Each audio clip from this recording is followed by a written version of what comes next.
Dolores left the 9th floor and headed to the 2nd floor to cut across the multi-level parking garage. As she exited, she saw a slightly familiar face out of the corner of her eyes, but could not be totally sure. She had so much to do in preparation for dinner, so she didn't bother to take a second glance.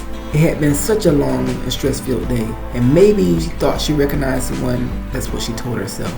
There was little time to reflect back in her memory. Before she realized it, she was in her van and exited the parking garage.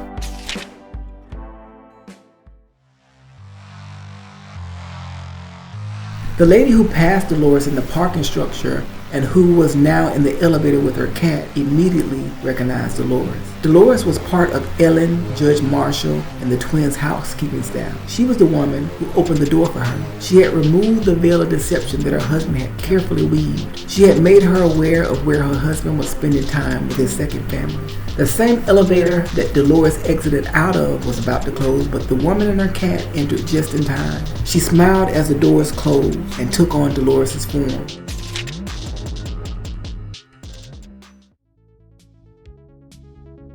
Emily entered the hospital on the 2nd floor and went down one level to the nurse's station. Hi, I'm the twins' housekeeper. When I arrived at work, I discovered the house was tragically burned. Please tell me the boys are here. I must see them and know that they're okay. They're on the 9th floor, room 913. Thank you. Dolores and the cat walked up to and then entered the elevator. The elevator climbed the 8 floors, and as the elevator opened on the 9th floor, the yellow-eyed twin awoke. He told Chance that he must play a trick on Dolores. In this game, they both must pretend that they are soundly asleep. He stressed that they must not move. Hey, look, we need to play a game with Dolores. Do not move. Control your breathing. Chase urgently got Stanley's attention. Hey Stanley, your wife is here. She's here. We don't have much time. You must pretend that we are dying. This is the only way to save me and Chance. I can handle our protection if you pretend that it's true. I need you to leave us. Do what you must. Oh my goodness. Okay.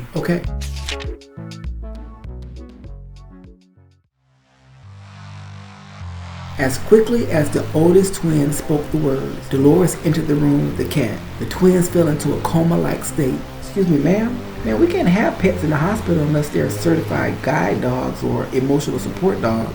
Oh, but he is. The cat suddenly turned into a dog. Didn't you see him as I exited the elevator onto the floor?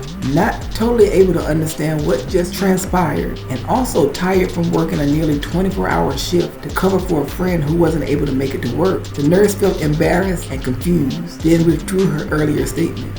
Why yes, my apologies. Which? Emily, you don't fool me anymore. Dolores was just here. Honey, no need for a bad attitude. I've come to pay my respects to my nearly dead bonus children. I want to see the bastard children up close that you made out of wedlock. The children you love more than little Donald. The dog barked.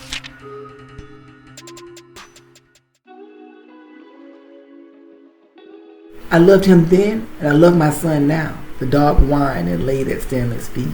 You're not going to bite me like you did before, are you? The dog looked different in the day from the previous night's encounter, but Stanley knew that it was Donald. The dog barked in response to Stanley's question. Stanley rubbed the dog's head. He motioned for the dog to turn over onto his back so he can rub its belly. The dog enjoyed the rub immensely and swatted at Stanley cheerfully while on his back with his paw as if he wanted him to stop. He really wanted his dad to continue. Stanley realized this and continued petting and tickling him. Just stop it, Stanley. You never loved Donald. You tolerated us. There is no need to show affection now. Stanley continued to rub the dog, albeit slowly. What do you mean? The dog is the archaeologist. He's little Donald. The dog barked.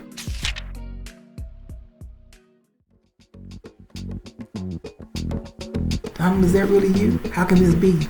Anything is possible. I'm Dolores. Your mom was bitten by poisonous spiders. You had a tough evening yesterday, and your twins are hanging on by a thread from drowning. I'm certain he's our son and he's here. He came back in this form. I miss you. Were you in pain when you left? I didn't know what to do or how to feel. Please let me hug you. The dog rolled over and stood on all fours. He pressed his nose next to Stanley's cheek and licked it. I love you, Donald. The dog barked, and Dolores brushed a few tears that had suddenly escaped her eyes, as well as those that were on the verge of falling. Let's go, Stanley. We have unfinished business. I want you to suffer knowing that your bastard sons do not have much time left to live. Look at them. I will attend their funeral for you. Stanley stood up, turned to the boys and gave each a kiss on the forehead, and then walked out with Dolores and the dog.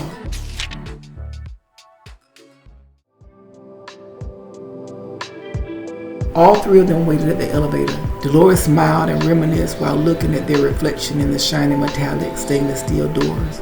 We were a beautiful family. Dolores conjured up the true reflection of the archaeologist standing next to his dad, with her in her true form on her son's right side. Those looking on saw Stanley on the left, a dog in the middle, and Dolores on the right. They truly were a picture of perfection. They were a beautiful family.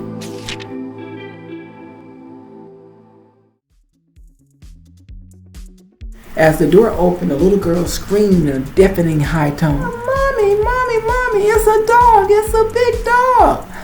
"Yes, it is, honey. He's a beautiful one. Are you afraid of him?" "Yes, mommy. But you said you wanted a dog, darling." "I do, mommy. May I touch it?" The dog looked at Dolores for direction. Dolores nodded approval. The dog barked and then sat on his hind quarters. Stanley began to speak. "She can touch him. He's such a lovely dog. His name is Donald." The dog howled. Dolores, having just wiped away several tears minutes earlier, began to smear the tears on her cheek again as she used the side of her hand to wipe away the new tears. "Yes, we also call him the archaeologist. He loves digging up our backyard." Stanley spoke. "Rub his nose and then ask him if you can rub his belly." "Mom, may I?" Yes, you can." The girl rubbed him on his nose and the dog licked her hand. She laughed and whispered something not so quietly and privately to her mom. "Mom, I think the archaeologist likes me and I think I love him. He's so friendly." The mother and the little girl laughed. "We wanted to get her a dog, and this unexpected surprise was just a test to see how she would really act or respond to a larger sized dog. We didn't want a miniature dog or a purse poodle." "Donald, can I rub your belly?" The dog barked, then laid down and rolled over. The girl stroked him, and Stanley stroked him too. All of this happened rather quickly. After Dolores watched this go on for a bit, she wanted to get back to business. Dolores interrupted the petting session. "Well, we'd better be off." "But Mom, I would like to rub him more." "Can I rub him for just a few seconds longer?" "Please ask the kind lady. And dear, no matter the answer, you be courteous and say thank you. You know we have to see the girl from your school. She's the reason we came today." "Yes, Mom." "Mrs., may I pet him for just one teeny tiny minute more?" Dolores laughed. "How cute, of course. Then we have to be off." The girl's mother pressed the down button for the family as her daughter got several more friendly strokes in. The elevator door opened and Stanley stood up and bolted for the stairs. The dog realized what happened and barked. The little girl got frightened and re-released her initial deafening scream. Dolores realized this was not the time to cause a scene, so she made light of the incident. She calmed the archaeologist down, apologized to the mother and child, and entered the elevator.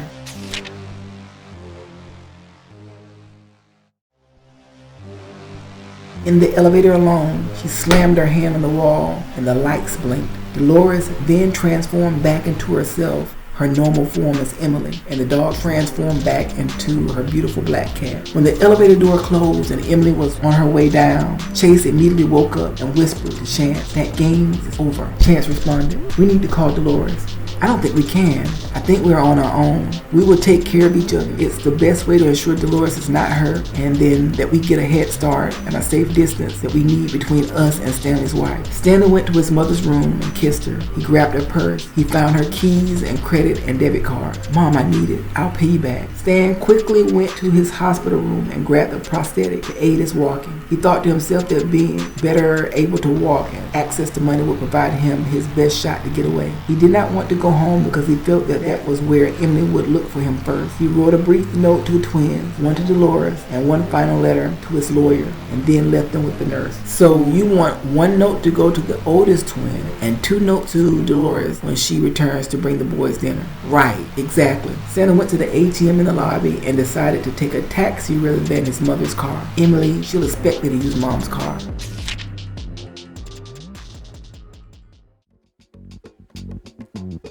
Emily was frustrated and angry. She tried to think like Stanley and wondered what his next move was and where he could be. "My dear archaeologist, please find him. Don't hurt him. I'll take care of that." The cat feverishly searched the hospital, taking on form after form of medical professional. He then searched the parking structure. Finally, he exited the hospital and turned himself into an eagle and began to circle the hospital for clues. He looked for any sign of his father. In Emily's frustration, she caused a sudden burst of fire to flash across the sky as she had days before.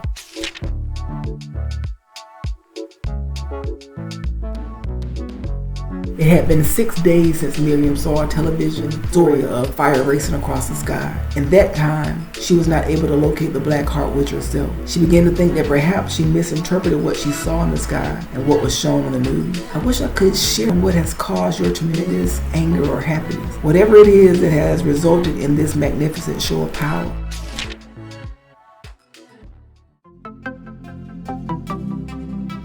Miriam was determined to find the other witch. She called her black cat to her side and asked him to lay in her lap. If I am correct, you have a comrade out there who may understand you. I sense that he is the protector for this witch. He sees for her and discerns the truth as you do for me. If this witch does exist, find her, companion. Don't return home without bringing me some information. When I need to see what you think is really important, let me know and I'll see through your eyes. Miriam's protector acknowledged the instructions. Be careful and return safely.